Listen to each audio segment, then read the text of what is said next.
They're guys. They do magic. They are the Magic Guys.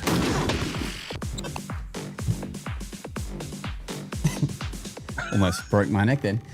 What's up, guys? Welcome to episode 241 of the Magic Guys. This is crazy. It's crazy, man. And it's crazy. I'm here. I'm Josh Norbito, and to my left we got Nick K. Hi, I'm Nick K. I'm here with Josh Norbito. We are the Magic Guys live. Bam, bam, bam. You know what's funny, Nick? Most people actually listen to us on Spotify than watch us on video. Can you believe it? Yeah. Which is good, because if you watch this on the YouTube, it's just two potatoes. It's just That's two true. Potatoes with beards, Yeah. just going magic, magic, magic, magic, magic, magic, magic, magic, magic. It's smart too. It's smart too, because on Spotify, that's where they get like the enhanced audio, and you know, in live, we're just kind of like a bunch of knuckleheads trying to like pull this thing together, you know? Absolutely. And same with our friends in the chat too. They like to see the raw knuckleheadness. Who we got here today, man? Yeah, we got Scotty Link, who said he won't miss it. And this is definitely one you don't want to miss, friends. We have Tim Askin bringing them questions. We have Caden. We have Thomas Conger. Guys, thank you for being here. Of course, we have an amazing guest today. So if you do have any questions, as the show is live, you can pop your questions in the chat. We'll ask those questions to our said guest, which I think it's time we give him an intro. Would you like me to do the intro? Let's do it, man. Let's do it. Now, friends, today's guest is someone who bridges the worlds of education and magic. He's actually a seasoned performer as well as an award-winning teacher, and he's the author of this brand new book, The Practice Playbook. It's a book that dives into how magicians should rehearse in a smarter, more consistent way so they can truly master their class. And I'm especially excited about it because both Josh and I are featured in the book as part of the Magic Guys podcast. So without any further ado, please join me in welcoming the amazing Eric Yuhasz.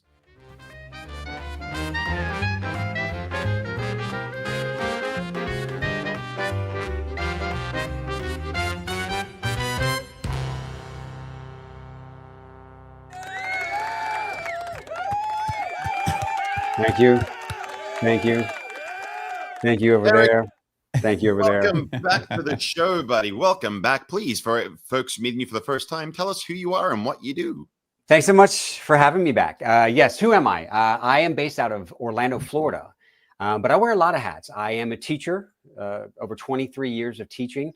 I'm also a speaker, an author, and of course, I do magic.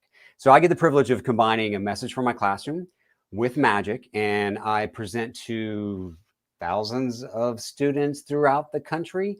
That's my main focus. I do normal magic shows, if you want to call it that, but my main focus is combining those two things together, teaching along with magic. So that's what I do.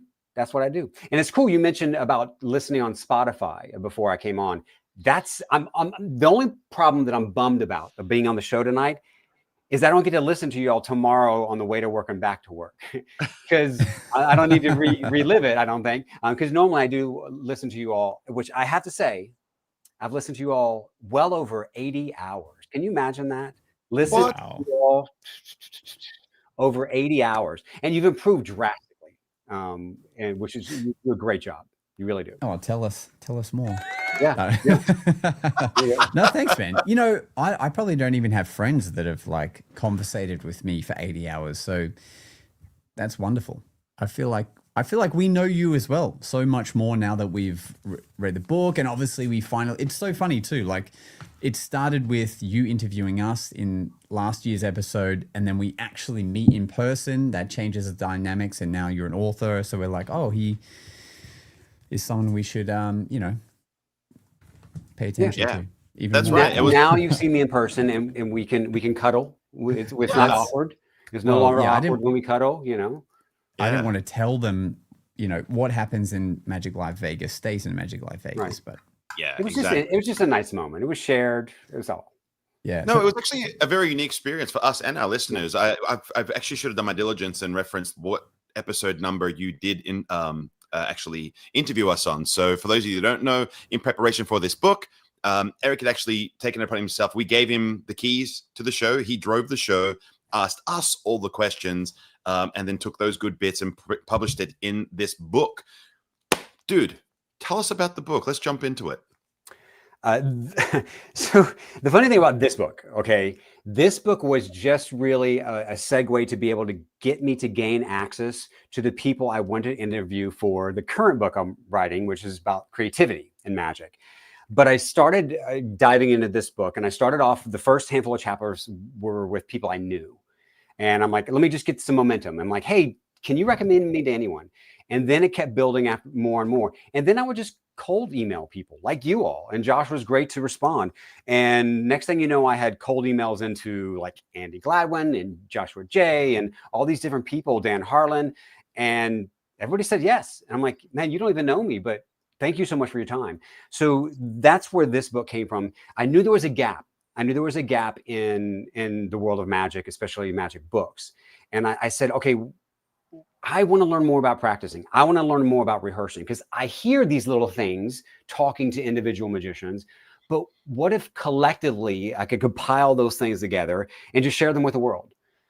So that's kind of what the book is all about. Whether it be practice, whether it be rehearsal, and somewhere in between the two of those things, that's where the book kind of gave birth. And it came together fast. Like you said, I interviewed you all, or I was on the show summer of last year. And then all of a sudden, boom, boom, boom, all those interviews came in, wrapped it up, got printed. And by magic live, man, it was, lack of a better term, live. So yeah, Nice. actually, I Nicely made done. you sign it on purpose, like for just there, which I'm really ecstatic about. Now, I mean, the book has a wealth of knowledge from all great magicians, which, just to rattle up a few, we have, as well as yourselves and your friends. Going down the list, we were talking about the big names. We're looking at people like Michael Amar. We're looking at Franz Harari, April Choi, who was on the pod not more than a month ago. Nick Licapo, Ryan Schlutz, Eric Tate, Dan Harlan, Andy Gladwin, Carissa Hendricks, Joshua J, Jeff McBride, David Regal. There's an abundance here. Even Gregory Wilson, Shutagawa, Curtis Cam, and these are all just their pro tips on how to rehearse and how to make your magic better. And I think that it's phenomenal. And I kind of want to share some of the excerpts from it, which I want to start with yours, actually, which I found really useful. Now, one of the things you say in your book, in your chapter rather, is something that you apply in your current educational sort of practice, which you originally wrote a book for, correct? Correct. Yes. Yeah. Now, right there. Yeah. Perfect. Now, you mentioned it as the 3 W's. Tell us what those are. So 3 W's. I, with my students, by the way, I teach robotics, engineering, design. So 99% of all the work is projects. So when they get done with the project, I need them to reflect over 3 questions. What went well? What didn't go well? What would you do differently? And I try to get them to think about those questions, not only in application to a design that they're doing, but everyday life, whether it be relationships, whether it's friendships, people they're dating, their siblings, coworkers when they get older. And it's one of the things I do when I finish up a show is I reflect over what went well, what didn't go well, what would I do differently. I actually have got a spreadsheet where I've kept track of that stuff. And I think the 3 W's are extremely important for everything, because if we all would do that, I think we would all be in a better place, no matter what the context, once we get through it, just by reflecting over those simple 3 questions. And those 3 again were? What went well? What didn't go well? What should I do differently? That alone is worth the value of the book. You should have told me that, because I could have written that on 1 page, been done, and say, hey, y'all, let's get it published. You know? No, it's really great. And from some of these practice hacks, what were some that you found, and who said them, if you can recall, like ones that kind of were unexpected and like, that's surprising? Some cool ones. So Nick Licapo had a great one in regards to music. If you want to put music to a show, well, record your show, then drop that into some sort of editing software, and then throw in different music underneath the part that you want to add music to, just to see how it would play. And you can find your music that way. It's stuff like that. You're like, oh my gosh, that's so simple. Why didn't I think of it? But you just need someone to say it to you. His was an interesting thing. Carissa Hendricks, she was such a great interview because, of course, she's got such a theater background. So she was educating me on like theater terms, etc. But I love the idea of an earworm. saying something just enough that you hear it repeated back. Like I think one of her things is, what is it? Sassy bitch or something like that. Or interesting, however she says it. And just planting that seed to where people 1 month, 2 months, 6 months down the line, they're still saying that same thing. And I thought that was extremely interesting. But every chapter, and this is what was so incredible about this, you figured there would be a ton of overlap when I'm talking to over 24 magicians, but there wasn't. Everybody had different things they honed in and focused on. And that to me was what was so exciting about, oh, I got to talk to the next person. And I kept waiting for that huge overlap, but it never happened. So. Wow. And what I'm noticing for viewers listening to this, they would have realized that it was only a couple of weeks ago we had Jason Bird on and we were talking about a different book called Strolling for Dollars. And this is wonderful because this kind of lines up like yours, I would say, is... So first you would read, let's say, Tarbell, right? You would read all the magic books. Then you would read the Practice Playbook on how to actually practice and make this art or routine you're doing actually as strong as they can be. And then you would read Strolling for Dollars and learn how to actually get booked for these gigs. So this is actually working out pretty well. For those wanting to already know how they can get a hold of this book, we have a QR code right next to Nick there on the screen, which you can click to buy. But if you're just listening to this, which most of you are, which we love you for it, there's a link in the description where you can click on that. And it was picked up by Murphy's. So Murphy's is a huge distributor in the US, and they get it out to all the big names like Vanishing and Penguin and some of the smaller vendors out there. So you probably could find it at your local vendor, wherever you want to search for. Just type in Practice Playbook. You don't have to spell my name correctly, but you would be able to find it that way for certain. Yeah, that is crazy. Yeah. Yeah. Do you ever so when you do you do gigs as well? Is that something? Because what I'm wondering is, do you make people pronounce your last name? Okay, so I write it phonetically. So I give them the introduction and then I write it phonetically. Yuhasz, just like it sounds, not like it's spelled. So that way they don't mispronounce it. But if they do, come on, man, I've heard it said a gazillion different ways. So I don't lose sleep over it anymore, because I'm a teacher too. So it takes them about 3 weeks for all the students to figure out how to say it, and it's fine. It's fine. Whatever comes out your mouth, I'm pretty much okay with at this point in time. So, ladies and gentlemen, Mr. Eric Minnie Mouse. Minnie Mouse, yes, thank you. Here in my ears. I'll take Eric a bow. Moosehouse. What? I'll take a bow. I was hoping Doug was going to be here because actually, let's do this. I do have a question. If you are in the chat and you've never met Doug in person, how tall do you think Doug is? We can play some Jeopardy music. We had it. How tall do you think Doug is? Let's have a guess. Doon, doon, doon, doon, doon. Just while they're thinking of that, do you know who's unassumably tall? John Archer. Oh, interesting.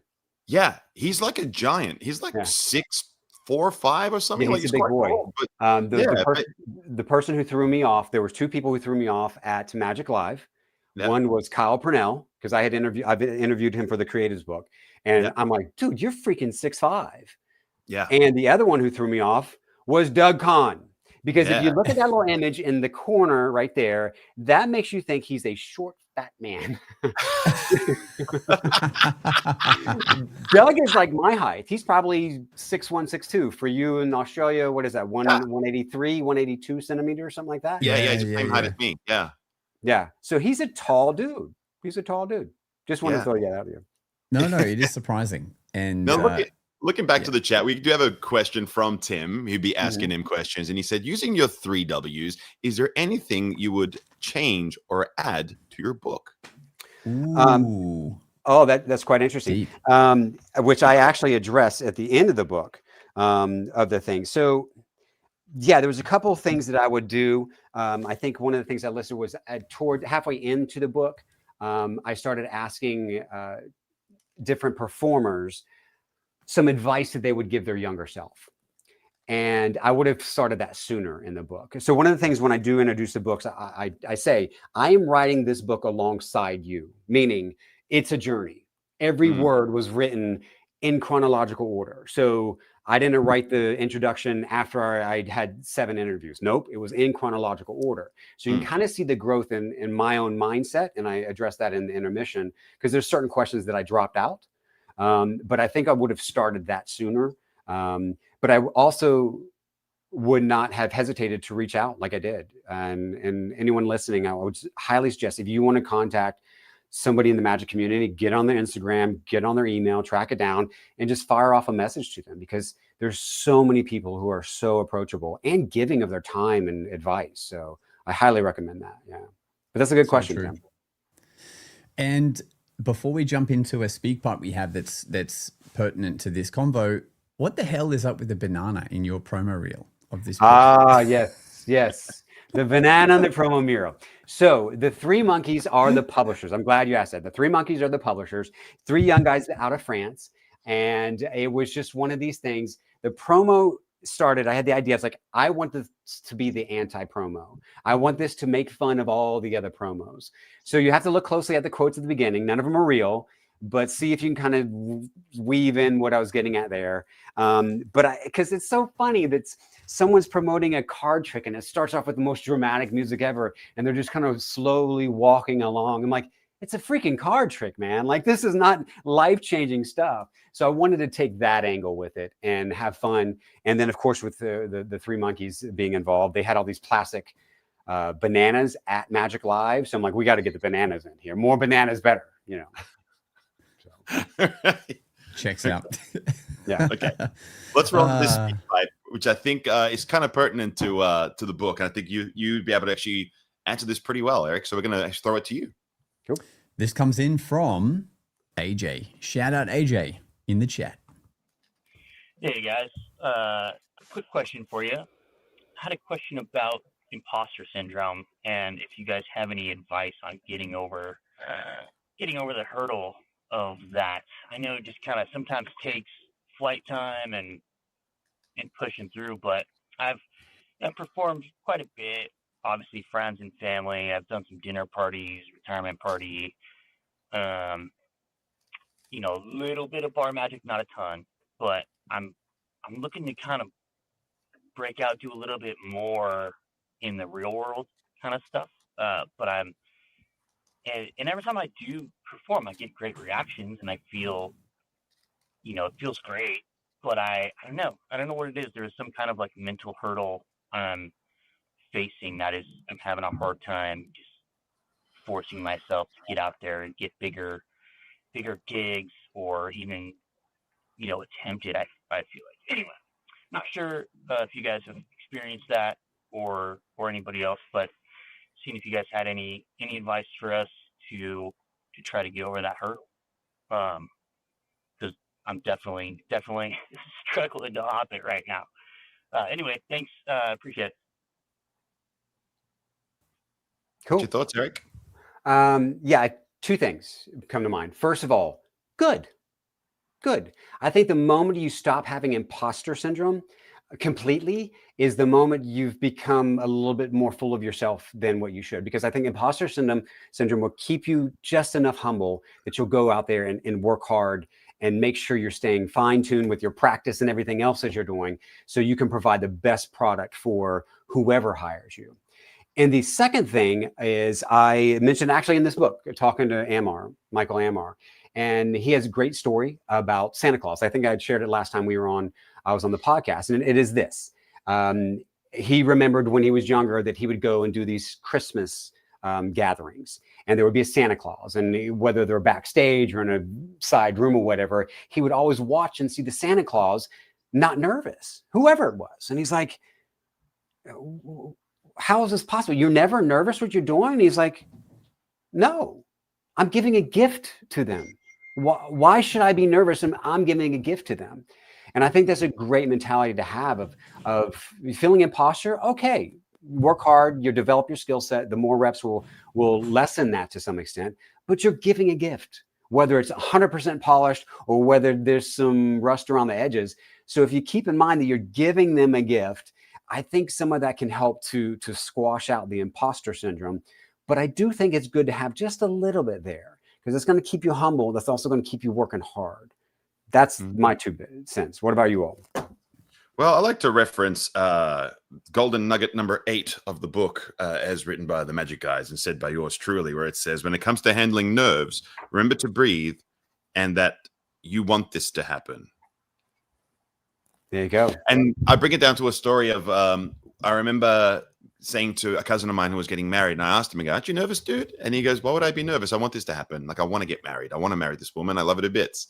And ever since I heard that, I was like, why would you be nervous about stuff you want to happen? Like, you want to perform. You want to be on stage. Why would you be nervous about that? Like, you're getting exactly what you want. And I just went, that's a really nice way of approaching it. And I've had that mindset ever since. Like, I want to be on stage and I want to do a good job. And the only reason why you would ever feel nervous is because you feel unprepared. And one of the things since reading this book is I've like read it right through. And as I was reading it, I actually was revisiting all my old scripts.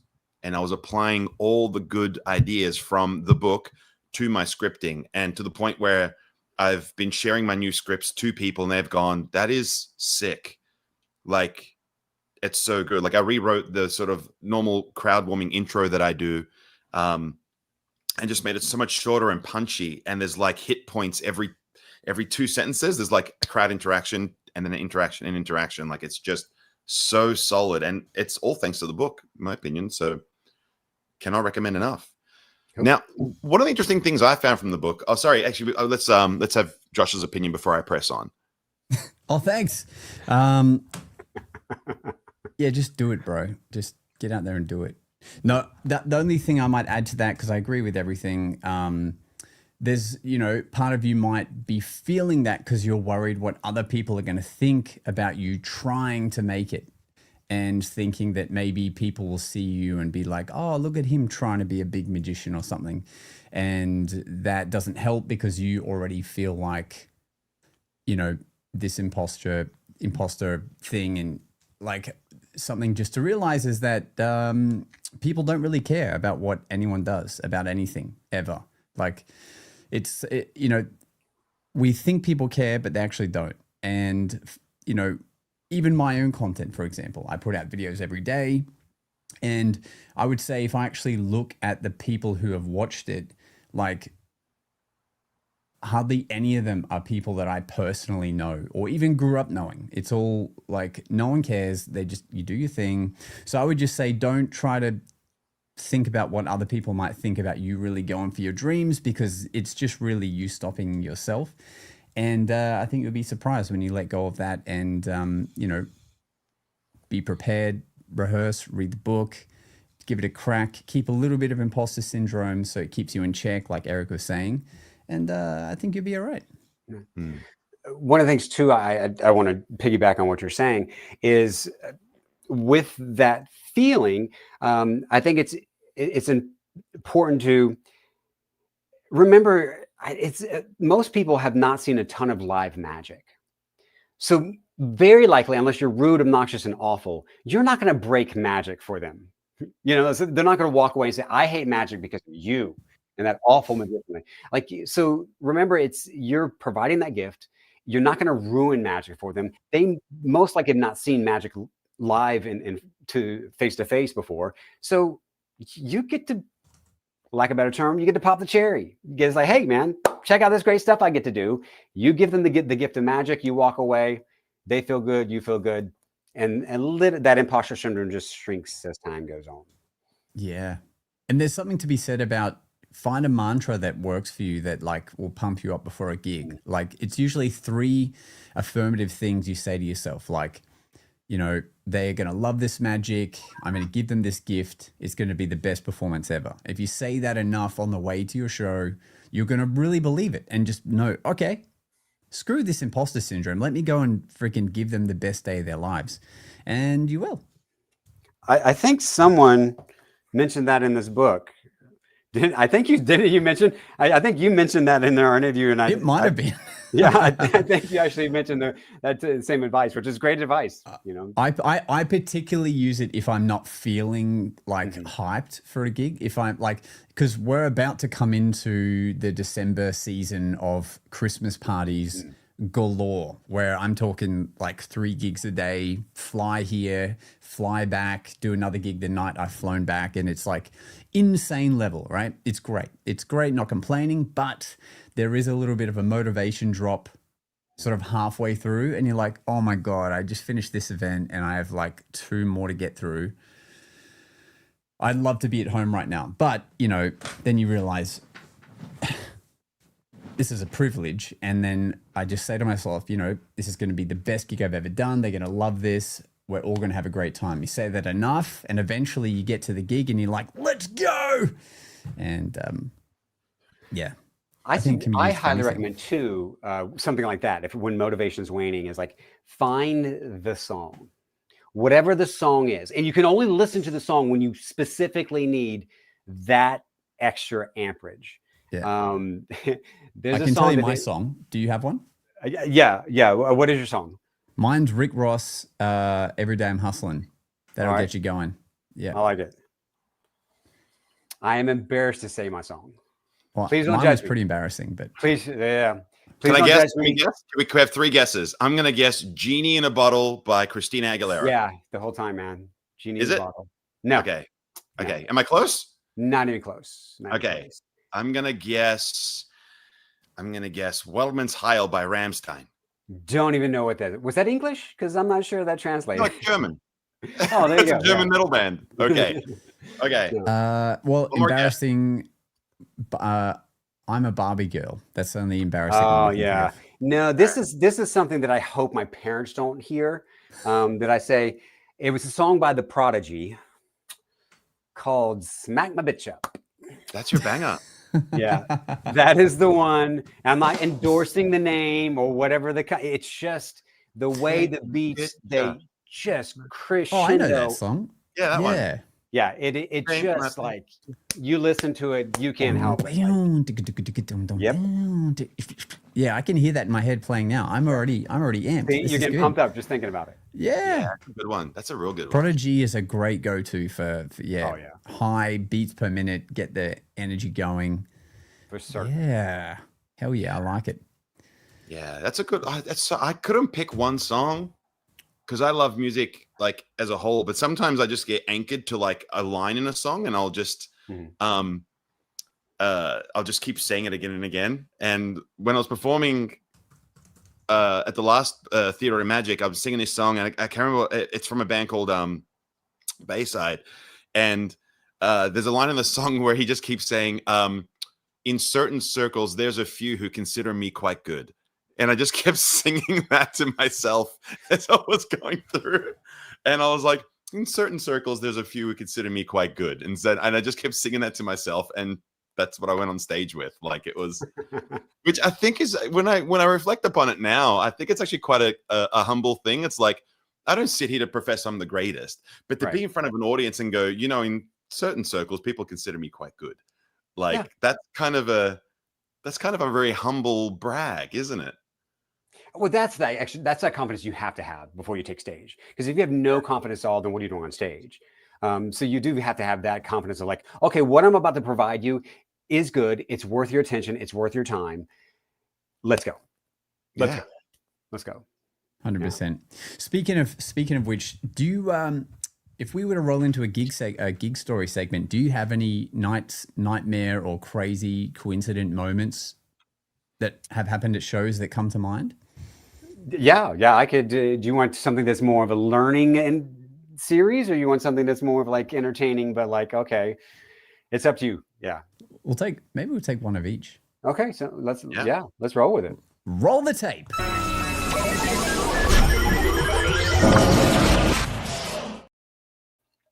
So Gig Stories is a section of the show where we talk about magical moments either from performing or our day-to-day, starting with this week's. Do you have one, Eric? I do. You need okay, we'll start with you then. Go. Yeah. Remember, I've listened to you all over 80 hours. So I know the show, man. I know the show.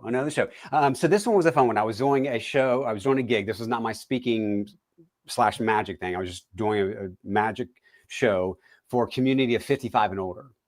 You mean ages? Sorry. Yeah. Like 55? Okay. Right. 55 and older community. They brought me in to do a show. And this older woman, so I love Build a Lemon. I've got my own little version of Build a Lemon that I've set up, and it's a running thread throughout my entire my entire show. So I brought this woman up. Her name was Marianne, and she was part of it. The bill does, she signs the bill disappears. We go through the whole process. And then, of course, later on in the show, she gets brought back on the stage. Where's the bill? What happened to the bill?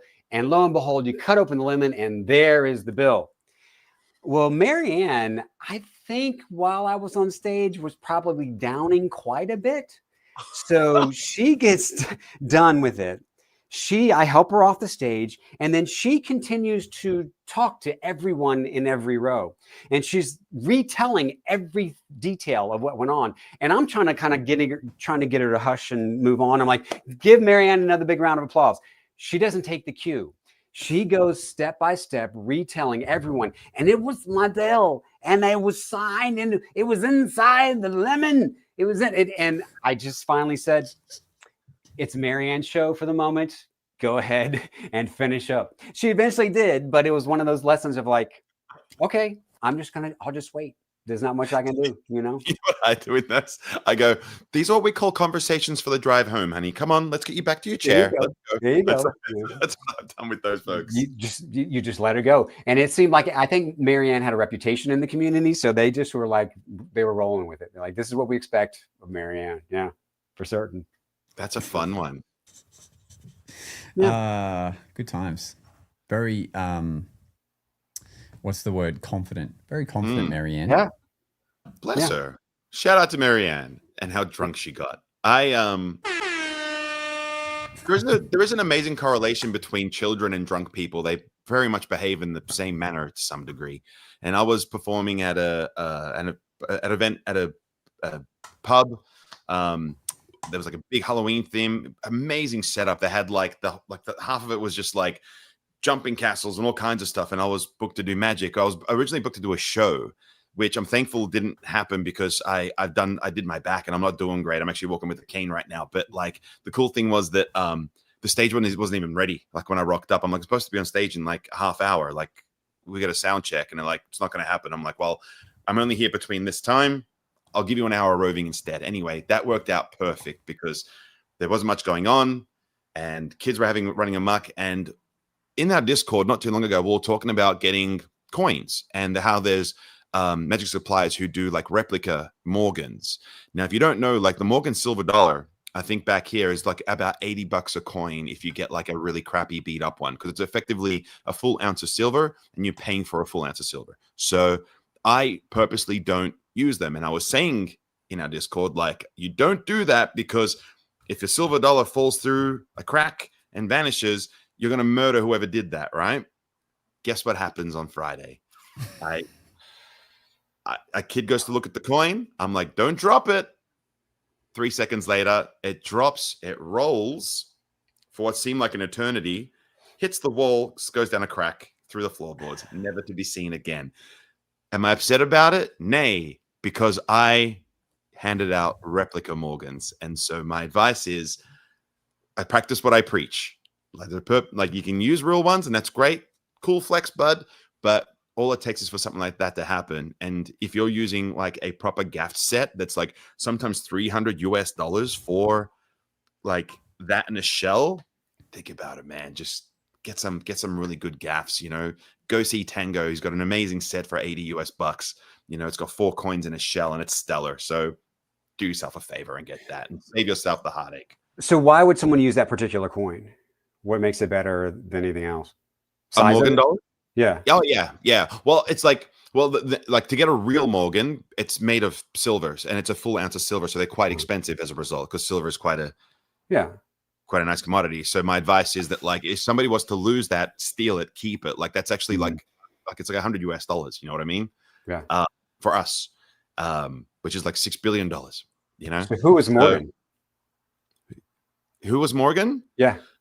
Well, she's the chick that's printed on the coin, and she's just someone of nobility. It's not really like a really story, but yeah, it's just the typically the biggest size that you can get as far as coin magic goes. There's two standards. You have like, what's that? Is that an Eisenhower? Yeah. Yeah. So 38 millimeters, I think. Yeah. Yeah. You use Eisenhowers, don't you, Josh? Me, I just actually stick to Australian coins. So I just literally use our 50-cent pieces because they're big enough that, especially roving, people can see them. Obviously, they're not great if you're getting gaffs made for them. But I use these, or I use the collectors, the round 50 cents that are all silver that we have in Australia. I just use them, to be honest. I just I don't have as much technical coin work as Nick does, where it makes sense to have bigger coins and using them in parlor and stuff. So yeah, I just rock these, and that way, if I lose one, it's 50 cents. No big deal. And for a while, I would use US $half, like the smaller ones, Kennedy's. and I just noticed that people wouldn't really have any notable difference in response when I would use our 50-cent coins and their US coins, because I thought maybe they would find it a bit more interesting, but like at the end of the day, people just know what this is. So we just personally made it easier just to use these. However, if I'm on stage and I'm doing my bottle production with a coin routine, I particularly use a bunch of these, which are palming coins, which look like the size of a $half, but they are as thin as a mother effer. Wow. And so these are rigid on the outside, so it's super easy to palm, super lightweight. Really, like, they're just so thin, so it's so easy to manipulate. But also they're they have a shine to them when the stage lighting hits them. So if I'm on stage, I'll use this just so that people can see the coin. But that's my TED Talk. Thanks for listening. It's fantastic. But my gig story I want to share with you, and I kind of wanted to bury this moment and never think of it again, because it has actually daunted me for the last kind of 2 days after this gig. But it's better to share and just let everyone learn from my idiocracy. So last week I was on this roll of doing a few events, and it was great. We love doing magic, and I'm doing a few events and it's going well. And I'm like, great. The last event I'm doing is a stage show. I'm doing some roving and then a stage show for this company that's hired me before, but this is particularly their charity day that they run. So everyone plays golf. All these corporate people will play golf, and then they'll come back for this luncheon and they'll raise money for a great cause. So I'm doing some roving when they get back from golf. It's going great. They're all blue collar guys, like tradies and stuff, and they're reacting super well. And I'm also aware that they're drinking, so in the show they could be a bit loud and all that kind of stuff. So I'm booked to do... Now, when I do a stage show, when I quote a company, I always say the show is 20 to 30 minutes so that I can stop it at 20 if, I'm losing them or just whatever, or no one's giving me anything and I get through it really quick. But I can also let it breathe if people are reacting super well. And so I give it that kind of gauge. But I would say 99% of the time, companies allow 30 minutes in the run sheet for me to do the show. And I always check, except for this time, because I'm an idiot. They sent me the run sheet the day before I'm doing the gig.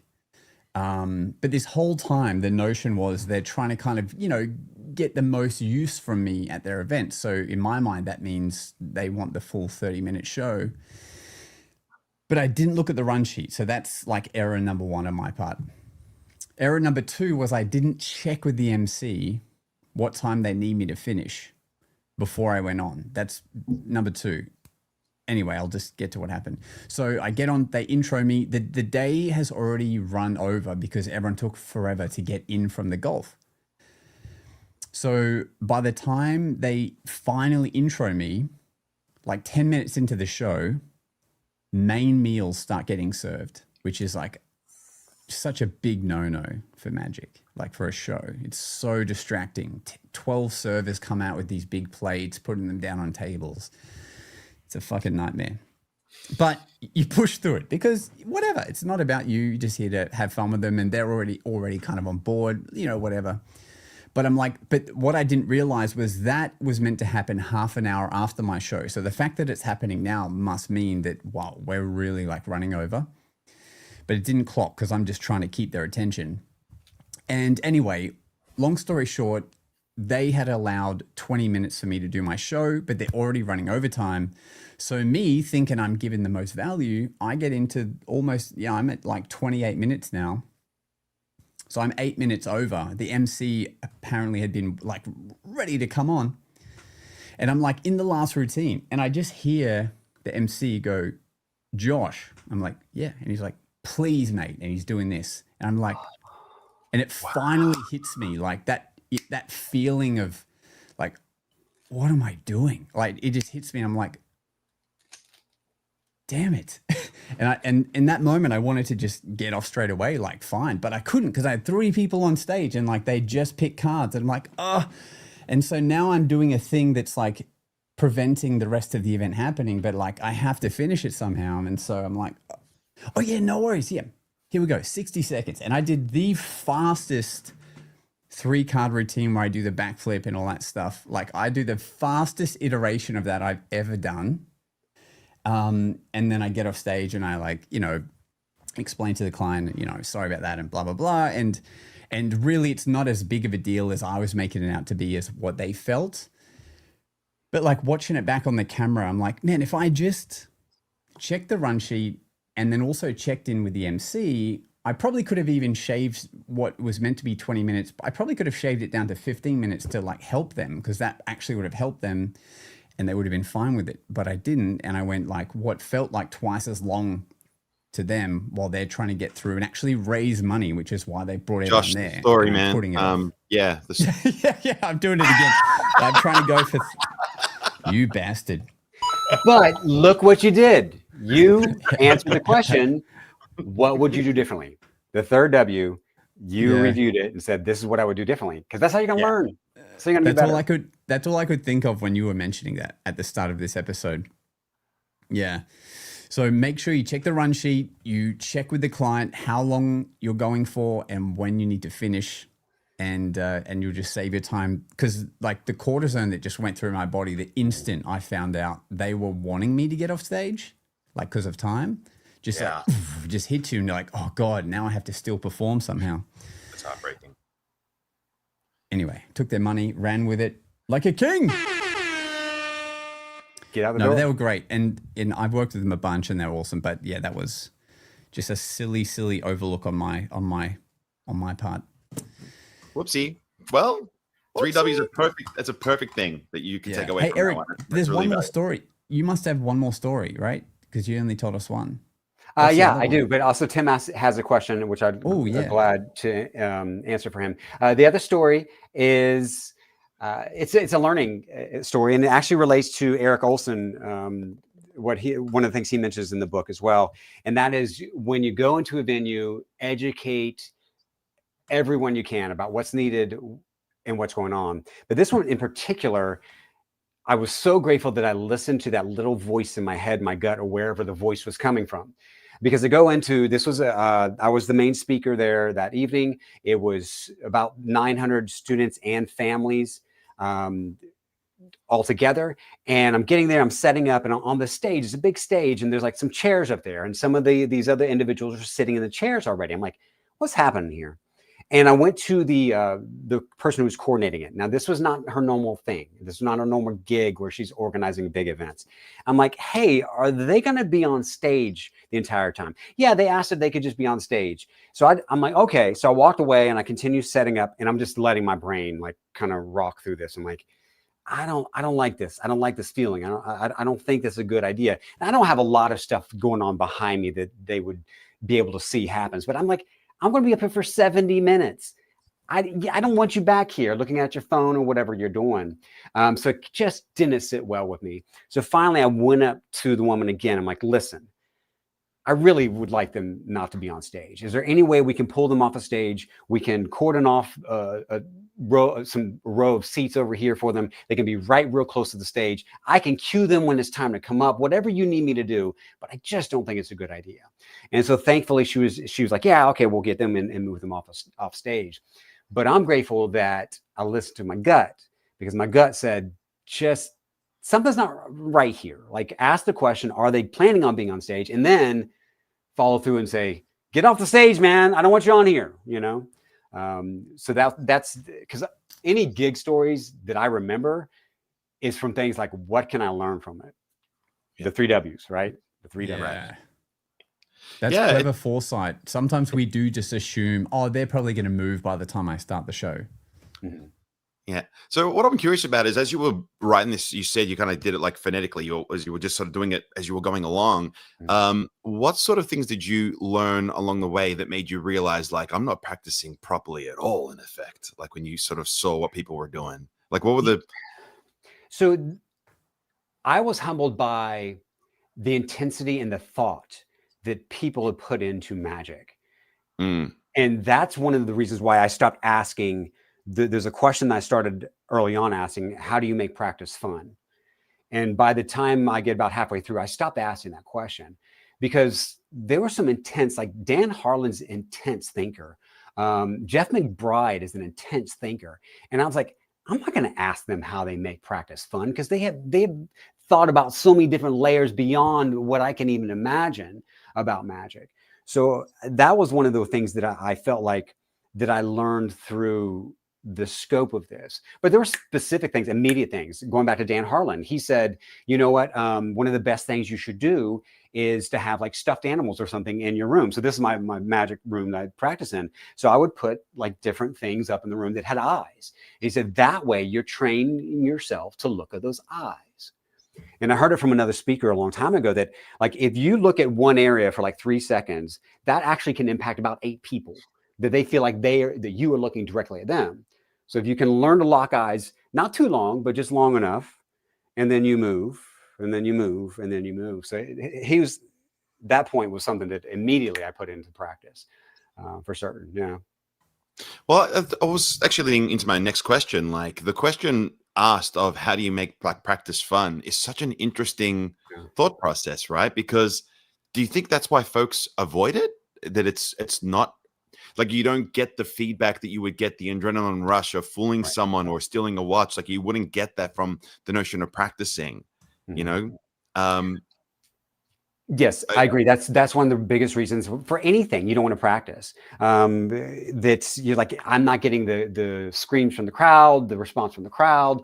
So, but you're not going to get the response from the crowd if you don't do the practice. So it's, don't put the cart before the horse. And I think that's why practice is so important. Because you want to get those big reactions when you have the crowd, and you get the bigger reactions if you put in the specific amount of time to practice and rehearse, like the hundreds of examples that have been given in this book. And then you can not only get those squeals and screams and big reactions, you can get bigger reactions from it, for certain. Yeah. Well, question to you both then.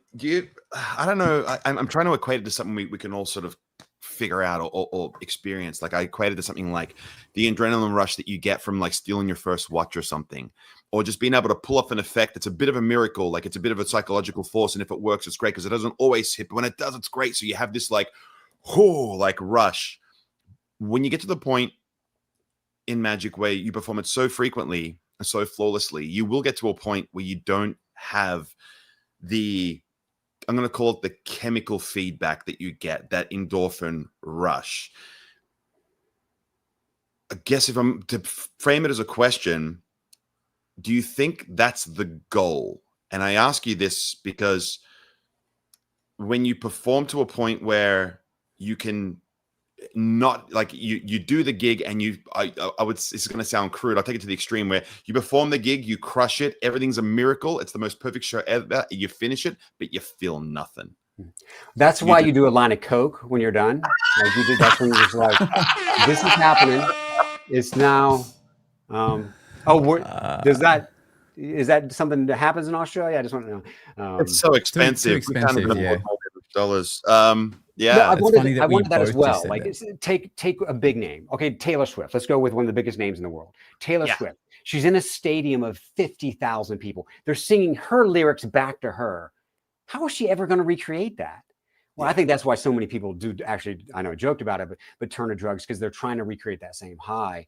Yeah. I think that's a good point. I think probably some of that needs to make sure, like, if you're looking, ask yourself, what is the impact you want to have? Is the impact you want to have on you and feeling good and adrenaline and the endorphins, or is the impact what you're trying to have on them Yeah. and the audience? And I think if you can keep that in mind, I think that will, whether or not you get those spikes and highs and lows, if you can know that you've had that impact on the audience, I think that's what continues to move you forward. Yeah. Totally And agree. I think that's why I make myself do magic that has to be present in the moment, or I'll stuff up, like, because I'm putting heaps of the outcome on what the audience says and does. Like with the the card challenge that tell me how you want me to find it. I think I just slip that stuff in so that I can't be like, all right, here we go again. I can just go on autopilot. But there are definitely routines that do so well, and you've done for so long that like sort of are required. But we just got to find a balance, eh? And that's also why I can't, because also if we were on the mindset of just deal with it because it gets a good reaction, then everyone would just do invisible Exactly. deck, sponge balls, and double cross, because like they're all pretty self-working except for sponge balls, but they will all get good reactions, but like you'll get no artistic pleasure from it if we're all doing it. So you do have to change things up and enjoy it. But yeah, I there's no real answer, is there? But I think as you, and correct me if I'm wrong, I think as you mature as a magician, you do step away from wanting to get those big flash responses, which is still great to do, double cross the sponge balls, etc. And I think you move to that point where, like, I would like them to be a bit more meaningful. Like, and I think that's one of the process you go through as you perform longer. Correct me if I'm wrong. It is very much so. Yeah, you're not going for just the pop that you'll get, but like you want to work a bit harder for it. And and I also want to reference a couple of things that inspired me to make things a little bit more meaningful. So that the chapters in particular pertain to Andy Gladwin and both Joshua J. And Joshua J stuff, as you know, he's a great storyteller. And Andy Gladwin's very much in the mindset of like having things hit the heart.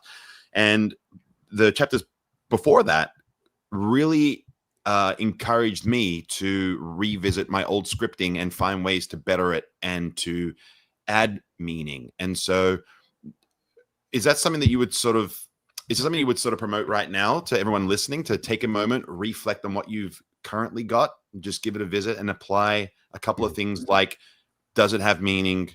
Let's apply some 3 W's to begin with, and just like see that even just like a couple of nuggets out of this book can really add some value to what you're currently doing. And it wouldn't take that much to improve it. I think that's where you start. You start with what you're doing. I think it would be difficult for a walk around. Like if you're trying to do 5 minutes, like you do 2 tricks and all of a sudden, like, I want to tell you a story about my grandmother. She was in the war, and like you can't do that. No. But if you are doing some sort of stage performance, etc., and even Joshua J, one of the things he says is like, you earn their trust first. Earn their trust first with a handful of tricks, and then you give them a story. In fact, he said he only gets like 1 story, because I just envisioned his show being like all these wonderfully interwoven stories together. He's like, no, I take out 1 really solid story, and that's what I give them to show them heart, to show them feeling, and to pull on those strings, tug on their heartstrings as well. So I think you start with what you got. See if it connects to your life in any way, deeper shape, form, or fashion. And I think that would be a good place to go. And in fact, if I can use this as a moment to actually answer the question, I think it was Tim Askin asked, was about my favorite trick. My favorite trick it's swallowing needles. Swallowing needles. And I've done that for years and years and years. And so my current presentation is 55 minutes. And I've always worked, I'm like, I want every magical moment to move the narrative forward, but I love the needles. I'm like, I can't get rid of needles. So typically I would just start off the show, I do some swallowing needles, and then we get into the rest of it. But I'm like, I need it to fit. And in my current show, one of the questions I address is, what is your definition of success? And we address that question by, at that point in time, I hopefully have earned their trust, and I tell them a story from 2019. 2019 was a very difficult year for me. It started off in January, I'll abbreviate it. Started off in January, I blew up my shoulder snow skiing, and it ended with my mom dying in December. And I go through all these different moments of 2019, and let's just pretend like this is, and I say a line, something like, life throws at us challenges, and sometimes those challenges feel like needles, creating pain points every step of the way. And all you can do is just sit back and swallow them. Ka-thump. And then I mentioned the next one, ka-thump. Then the next one. So in that context, it's still my favorite trick, but it finally landed. And the reason it landed is because Andy Gladwin, when I interviewed him, he mentioned something not directly related to this, but he talked about pain points, finding the pain points in your show, and then being able to massage them out, create them to make them better. That pain point stuck with me, and that's what clicked. The moment I connected pain point with needle, and then I'm like, now I've got something. So I think it begins by just saying, hello, mind. I want you to look for these moments that I can create a little bit more meaning and a little bit more impact with my show. Wow, that's brilliant. I have sorry, Josh, go ahead.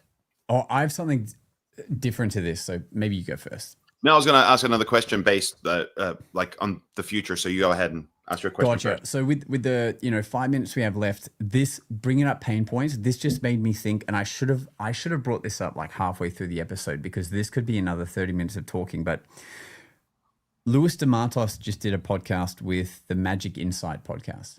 Did an interview. Have you guys seen it by chance? If not, it's okay, because there's a particular moment. And everyone do shout out to them, the Magic Insight podcast.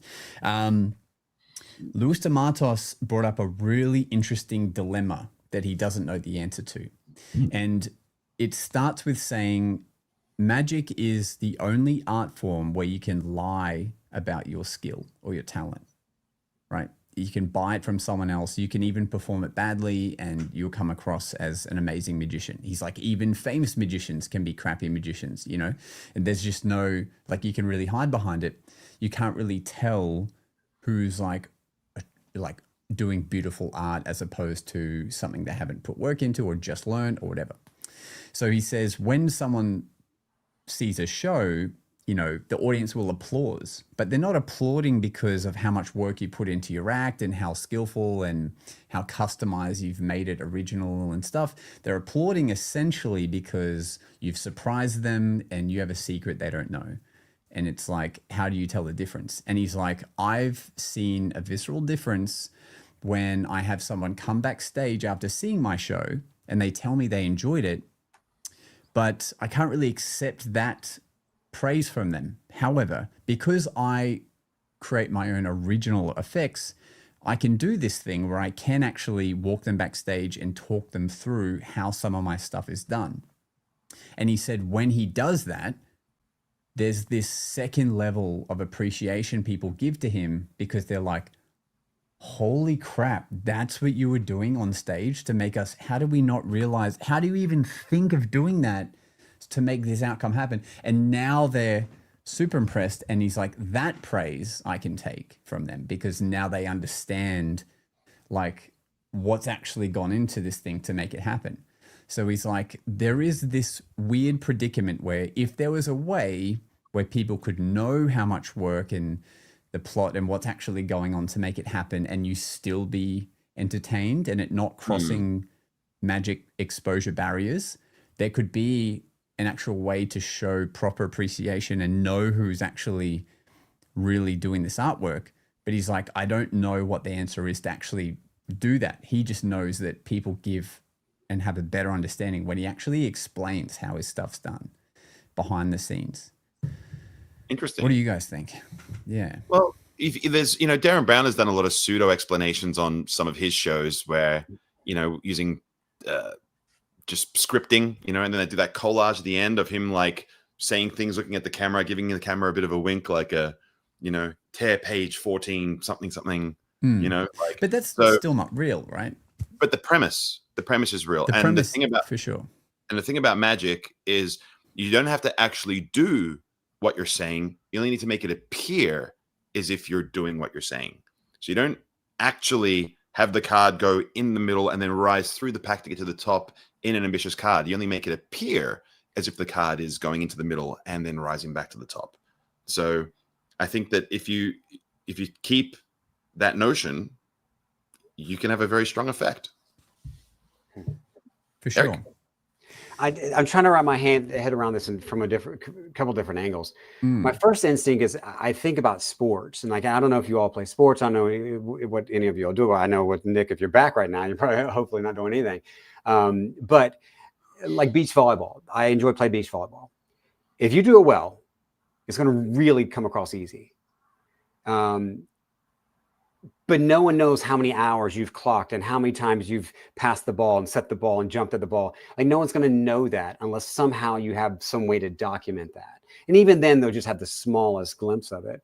And I would be interested to see how the description you gave, what is the information that he's sharing with them so they gain that additional appreciation?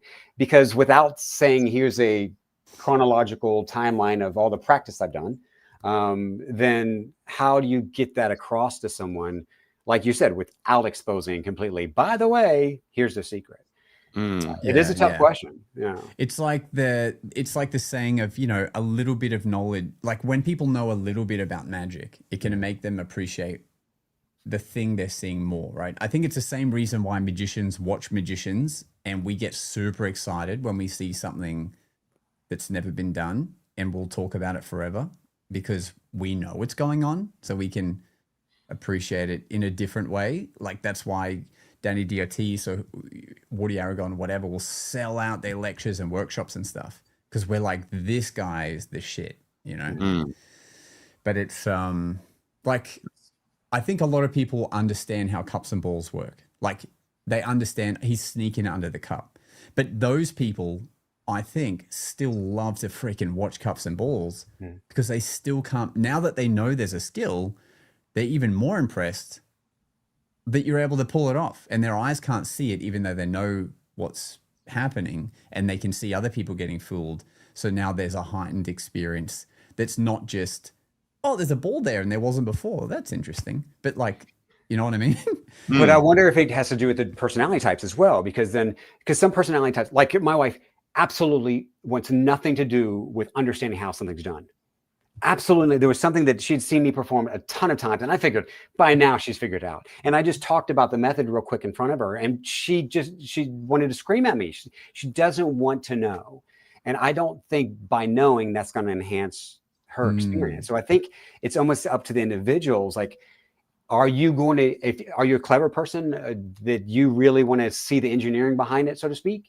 And then that's going to enhance your experience? Or do you just want to live in that, let's air quotes, fantasy world of that this is just some magical power that is possessed, and you want to stay in that lane? So I think it almost would have to depend on each person individually of like what is going to really get their juices flowing more.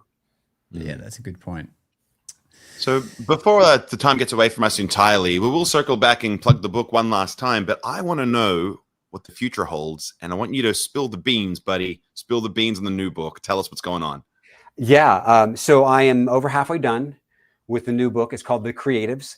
It's a very similar format as this, where I've interviewed. This time it's going to be a little bit fewer.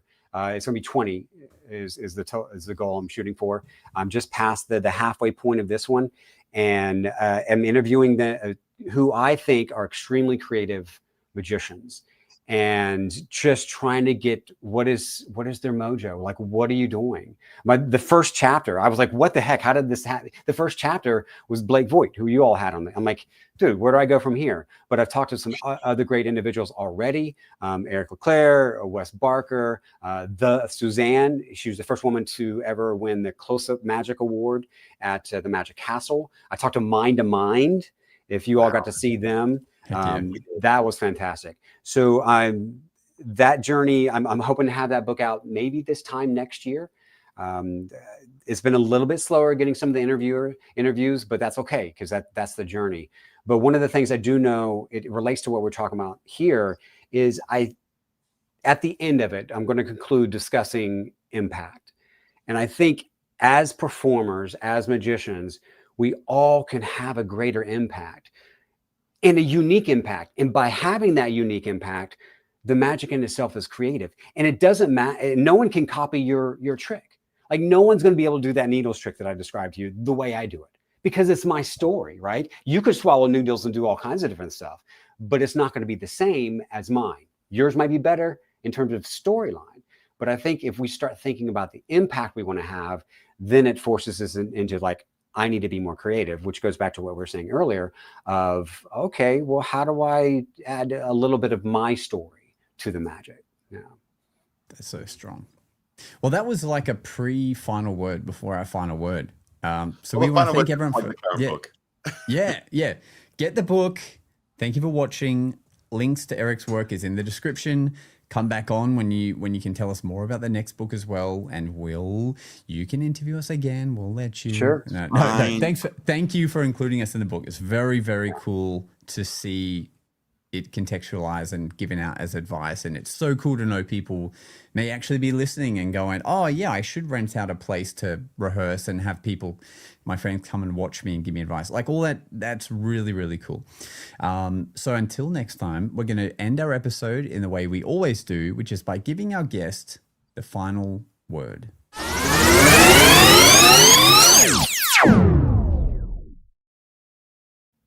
So the final word, my friends, thanks for joining us tonight. But the final word is this: always be a lifelong learner. Never stop learning. The moment you stop learning is the day you start dying. And one of the best places where you can go to learn is the practice book. Check it out, y'all. Have a good evening. Good night. Thanks for listening. It's time for us to disappear now. But we'll see you again on the next episode of The Magic Guys.